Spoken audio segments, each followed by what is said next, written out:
నిజామాబాద్ లో పోలీస్ కస్టడీలో ఉన్న యువకుడు అనుమానాస్పద స్థితిలో చనిపోయాడు. పెద్దపల్లి జిల్లాకు చెందిన సంపత్ ను ఇటీవల నిజామాబాద్ సైబర్ క్రైమ్ పోలీసులు అరెస్ట్ చేశారు.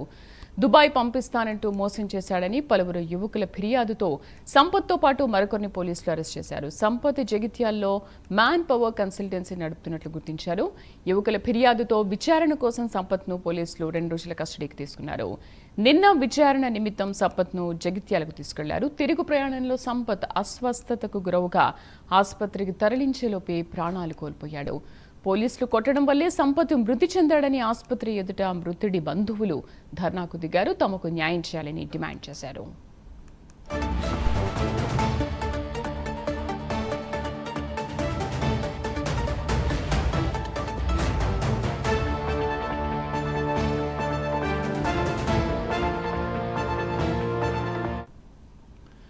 నిజామాబాద్ లో పోలీస్ కస్టడీలో ఉన్న యువకుడు అనుమానాస్పద స్థితిలో చనిపోయాడు. పెద్దపల్లి జిల్లాకు చెందిన సంపత్ ను ఇటీవల నిజామాబాద్ సైబర్ క్రైమ్ పోలీసులు అరెస్ట్ చేశారు. దుబాయ్ పంపిస్తానంటూ మోసం చేశాడని పలువురు యువకుల ఫిర్యాదుతో సంపత్ తో పాటు మరికొన్ని పోలీసులు అరెస్ట్ చేశారు. పూర్తి సమాచారం కరెస్పాండెంట్ రాజేష్ అందిస్తారు. రాజేష్,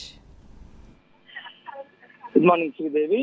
పోలీస్ దెబ్బలకు గల్ఫ్ ఏజెంట్ మృతి చెందినటువంటి సంఘటన నిజామాబాద్ జిల్లాలో కలకలం రేపుతా ఉంది. అయితే పెద్దపల్లి జిల్లా అంతారం గ్రామానికి చెందినటువంటి సంపత్ ఇటు జగిత్యాల జిల్లా కేంద్రంలో మ్యాన్ పవర్ కన్సల్టెన్సీ నడుపుతా ఉన్నాడు. అయితే నిజామాబాద్ జిల్లాకు చెందినటువంటి కొంతమంది యువకులను దుబాయ్ పంపిస్తారని చెప్పేసి మోసం చేశాడని చెప్పేసి నిజామాబాద్ జిల్లా కేంద్రంలో సైబర్ క్రైమ్ పోలీసులకు ఇటు యువకులు ఫిర్యాదు చేశారు. నేపథ్యంలో ఈ నెల 4న ఇటు సంపత్ తో పాటు మరొక వ్యక్తిని కూడా తీసుకువచ్చి విచారించి అరెస్ట్ చేసిన పరిస్థితి. అయితే కోర్టు అనుమతితో 2 రోజుల కస్టడీ తీసుకున్నారు పోలీసులు. అయితే రీకన్స్ట్రక్షన్ లో భాగంగా నిన్న జగిత్యాల జిల్లా కేంద్రంలోని మ్యాన్ పవర్ కన్సల్టెన్సీ అయితే సంపత్ ను తీసుకెళ్లిన పరిస్థితి.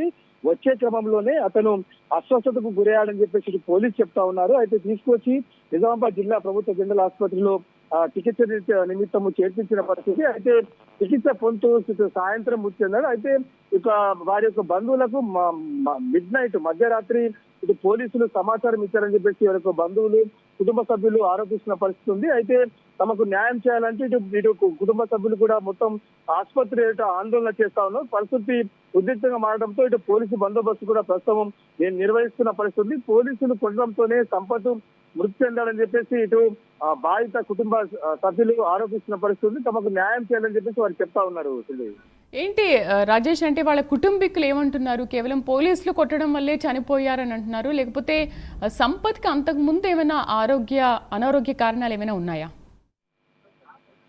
అయితే సంపత్ కు 2 భార్యలు అని చెప్పేసి ఇటు పోలీసు చెప్తారు. 2 భార్యలు 4 పిల్లలు ఉన్నారు. అయితే గత కొంతకాలంగా జగిత్యాల జిల్లా కేంద్రంలో దుబాయ్ గాని గల్ఫ్ కంట్రీలకు పంపించే విధంగా మ్యాన్ పవర్ కన్సల్టెన్సీని నడుపుతా ఉన్నాడు. అయితే ఆరోగ్యంగానే ఉంటాడని చెప్పేసి కుటుంబ సభ్యులు చెప్తున్న పరిస్థితి. అయితే దుబాయ్ వెళ్ళినటువంటి కొంతమంది యువకులు తాము మోసపోయామని చెప్పి తిరిగి వచ్చి ఇక్కడ సైబర్ క్రైమ్ పోలీసులకు ఫిర్యాదు చేయడంతో వీరు వారిని అరెస్ట్ చేసిన పరిస్థితి. ఈ నేపథ్యంలో విచారణ చేస్తుండగానే ఈ విధంగా తన అస్వస్థతకు గురై చనిపోయాడని చెప్పేసి పోలీసుల వర్షన్ ఉంటే, అయితే పోలీసులు కొట్టిన దెబ్బల చేతనే తను పడిపోయాడు, తను అస్వస్థతని చనిపోయిన పరిస్థితి ఉందని చెప్పేసి ఇటు కుటుంబ సభ్యులు చెప్తా ఉన్న పరిస్థితి. అయితే గత ఈ నెల 4న అరెస్టు చేయక ముందు కూడా పోలీసులు మ్యాన్ హ్యాండిలింగ్ బాగా చేశారని చెప్పేసి ఇటు కుటుంబ సభ్యులు ఆరోపిస్తున్న పరిస్థితి ఉంది.